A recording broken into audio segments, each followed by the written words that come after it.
i-comment ko rin po. Isang Pantauban tsaka isang Pangkugitan. Dito to yan.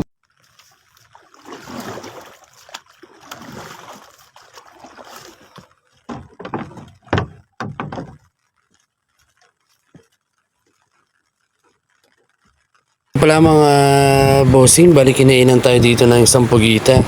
Yun nga lang mga bossing, sa ating pagsanit ay hindi tinamaan. Kaya sayang.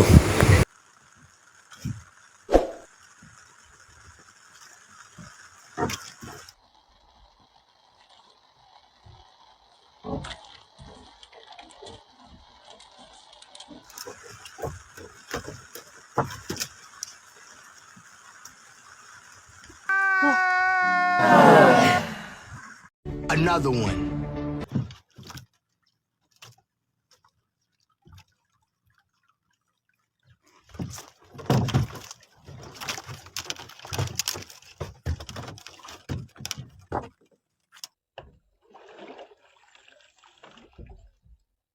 Woo!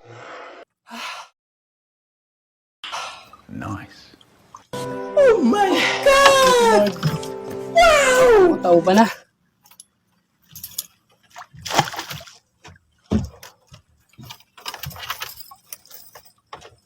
Kala ko tauban.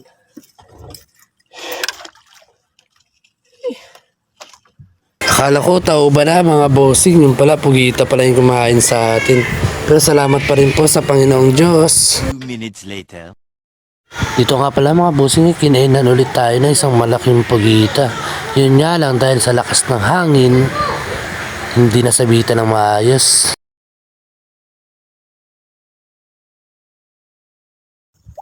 Another one. Another one. Another one. Ang lakas ng hamihan mga kalugod.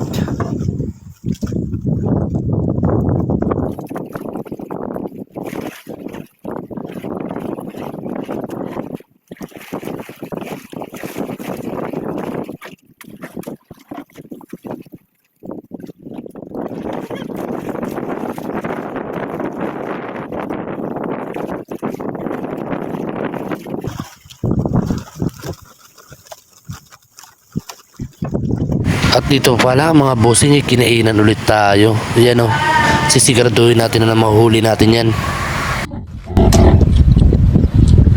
Wait a minute.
minute.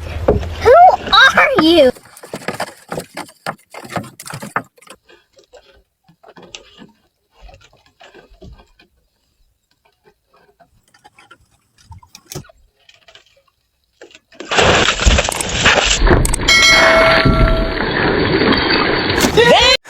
Dahil wala tayong ganso mga boss, inangat na lang natin yung ating huling tauban mga bossing. Ayan o, nakadali din yung ating si Milo mga bossing. Maraming salamat. Sobrang laki nito mga boss. Tansya ko rito mga boss, mga nasa 4 kilos to 5 kilos ito mga bossing. Sobrang laki. Pero kung hindi tanggal yung kanyang mga laman loob at saka yung bao, siguro umabot ito ng mga 7 kilo to mga boss. Uy. Nice.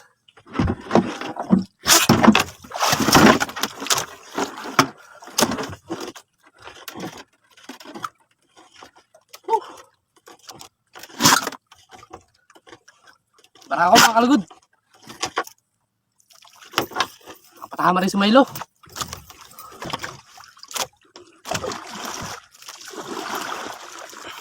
Talsik yung sombrero ko. Maraming lakas. Hirap talaga pag walang sibot.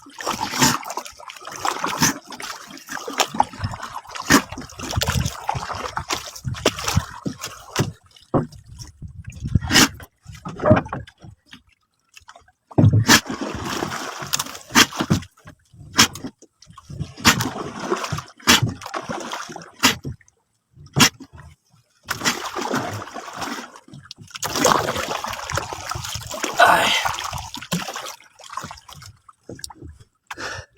Grabe. Talsik. Walang sibot kasi. Mga kalugod oh. Dali rin. Sumabit pa eh. Laki. Kalugod oh. Cuttlefish. Saiko Sasa. Brought to you by Milo. Thank you, thank you. Nice Milo.